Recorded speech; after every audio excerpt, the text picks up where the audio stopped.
Okay then. Try to make this short because there's quite a lot to say on this one. This video is going to be pretty much a repeat of a video I did about a year ago on last year's Wrestlemania. Got like 2,000 views, which I think is the most I've ever had on a video, apart from the Batista Cena video, which everyone loves talking about when they go on there.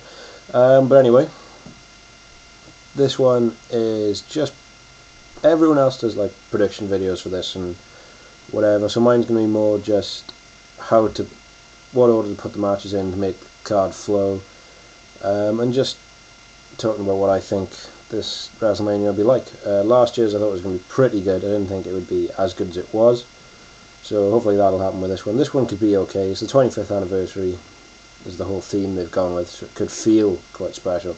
The card is okay. Orton Triple H might end up being a disappointment because they have good matches but nothing particularly special, and this has been so well built up. I just think Orton Triple H maybe won't be as great as the build up to it has been, but we'll see. Anyway, let's get to it then. The first match I would have on this card would be the tag team title Lumberjack match. I think it's stupid that it's a Lumberjack match. Matt Striker said in commentary when they announced it, everyone's going to get a WrestleMania moment, and that is the only reason they're doing this, and that is stupid. TNA do shit like this, and it ruins matches. It's like WrestleMania 23, Ric Flair worked a dark match. They didn't send Ric Flair out there as a Lumberjack. No, they had Ric Flair work a dark match with Lumberjacks. If everyone wants to get a WrestleMania moment, they get it pre-show. Go out there on the show. It's stupid. It's supposed to be, you earn your way onto the card, and if you don't get on the card, you're not on the pay-per-view, you're on the pre-show, like they had that Battle Royal last year. But there we are, they're doing this Lumberjack thing. At least you're going to get the spot where John Morrison does the backslip onto the Lumberjacks off the top rope. That'll be cool. So yeah, I'd open up with this because I think it'll be pretty fast-paced. The Lumberjacks have a nice little gimmick thing to it. Titles getting unified, so it feels important. It's not just a sleeper to get out the way. And I will do predictions for these matches, so I'd put that on first, and personally I'd have John Morrison and The Miz go over, and I think they will. So yeah, that's that. The IC title would be what I would put on next, because I think there would be a couple of big high spots in that one, so slow it down a little bit with Mysterio and JBL. Pretty much basic, there's not too much to say on this. I think it would fit in well as the second match on there. I think Mysterio will go over and win the belt. And that'll be about it. It'll be pretty standard heel versus face match, and I think the face will walk away with the title. So I put that on second. That's calmed everyone down a little bit, so then we'll pick it back up with Money in the Bank. I usually like Money in the Bank being first. Like last year I put it on first, and they didn't. But this year I would put it on first. I wouldn't put it on first. I'd put it on third, if I don't keep count. There's a lot of good wrestlers in this. Not maybe as star-studded a list as last year. Really, as far as who wins it, though, I don't really care. As long as Mark Henry and Finlay don't win it, then whatever. Because he can get it, because he might get another world title. Punk's probably my favourite WWE wrestler, so I wouldn't complain if he won it. If Christian Cage won it, that'd be cool. There's a lot of good wrestlers. I'd like to see people like Brian Kendrick in it instead of Mark Henry, or maybe they could put someone else in instead of Finlay, but it'll be okay, I'm sure. Just everyone loves this match. There's a lot of people to root behind in it, so there we are. My prediction for this one would be Shelton Benjamin. I just think, nowadays in pro wrestling, you don't need to get over and then get given. Like when Regal won King of the Ring, I complained that he wasn't over. They just gave him King of the Ring to get him over, and I thought that was stupid. You've got to earn that. Obviously, I'm wrong. Pro wrestling crowds haven't got that sort of patience anymore. It's, just if they make Shelton Benjamin Money in the Bank, he'll be over instantly, and then it'll be up to him to say, yeah, cash it in. Don't make me the first guy that wins it and then doesn't cash it in. So there we are. Evan Bourne's the guy I couldn't think of. I'd like to see Evan Bourne in this instead of Finlay.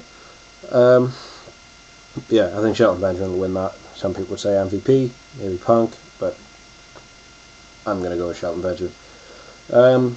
Next, then of the Hall of Fame, not the ceremony, because obviously that's the night before, but the whole, when everyone comes out on the stage and gets the introduction thing. Whole point of this is that this leads nicely into Jericho versus the Legends, or whatever they call them.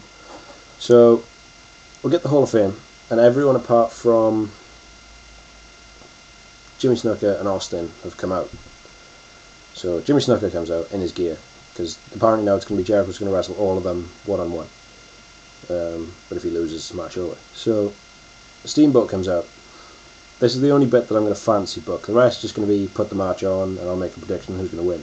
This, I'm going to suggest what I would do with this match, because I think this match is stupid. It should be... Why 3-on-1? Of all the combinations, it's a stupid one, in my opinion. I'd have much rather seen Hulk Hogan versus Chris Jericho than this, but there we are. So Steamboat comes out in his gear. Jericho attacks him from behind, drags him, throws him in the ring.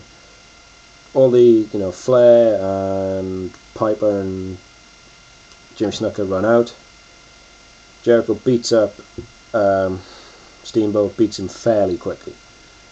And then you just got Jericho cheating, and he obviously gets into the third match.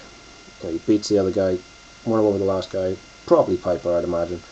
He's wrestling him, and he's beating Piper, and he's at ringside, and he's shouting at Flair, they're nothing, Flair, and you're lucky you didn't come out of retirement because this would be you, you're a coward, all this crap. And he's mouthing off to Flair while he's beating up Piper, and he's saying everything he can to get under his skin, blah blah blah. And then we get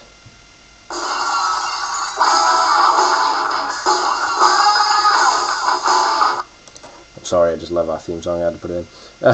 So yeah, Austin comes down because they wanted Austin to wrestle Jericho. Austin's too hurt to do it. This gets Austin on WrestleMania. He comes down the ramp. Jericho runs away like a big girl, gets out the ring, goes to run back up the ramp. Ric Flair blocks him off. He goes to go out through the crowd, and guess who's there? Mickey Rourke in the front row. Rourke punches him. He kind of goes, oh my god, I got punched, rolls back into the ring, turns around, gets stunned. Flair goes in, figure four. Everyone goes home happy. I just think it protects Jericho because he didn't get beat by the legends who are, supposed to be old and decrepit. He wins the match. He wins the match by DQ. It also doesn't shit on the legends because they didn't get beat clean by Jericho, even though it was 3-on-1 and Flair at ringside and Mickey Rourke in the crowd. So I think everyone comes out of it okay. Jericho can always say, oh well, they didn't actually beat me, I won by DQ, blah blah blah, whatever. I think it would work. It would be okay. Now we get some sort of backstage segment. They usually have like Mae Young and Moolah backstage with Pat Patterson at WrestleMania 20, Crime Time with all the legends backstage at WrestleMania 23, that sort of thing in there. Then we go Hardy versus Hardy. You've got to distance it away from Money in the Bank because it's the Hardy Boys. There's going to be tables and ladders involved. So they have their, again I'm rushing because we're running out of time. So they have their match, and that'll be pretty cool to be a whole high flying in that. Then we get the Divas, and hopefully something will involve... prediction on the Jericho match. I think Jericho will go over. The Hardy Boys match, they'll have their little crazy Spotfest ladder match, hardcore Extreme Rules thing. That'll be pretty good. Prediction, they've ruined this feud by not putting Matt Hardy and getting Matt Hardy over enough on TV, since his shitty MMA Danielson elbows on Gregory Helms. They haven't really done enough with him, and some people would say, well, it's the first match of the program, why would you have the face go over? It's WrestleMania, this is dying. I think they'll separate them at the draft, and I think Jeff will go over, and that'll be the end of it. So yeah, prediction Jeff, and I probably would put Jeff over if I was in charge. From here we go to the Divas, and hopefully Santino Marella will be involved, but regardless of what happens, if he's not, I want him to be, he should be in there dressed up as the most well-known diva who's not in this. Like if Trish Stratus isn't in this, she probably will be, but if she's not, get Santino out there in a Trish Stratus wig.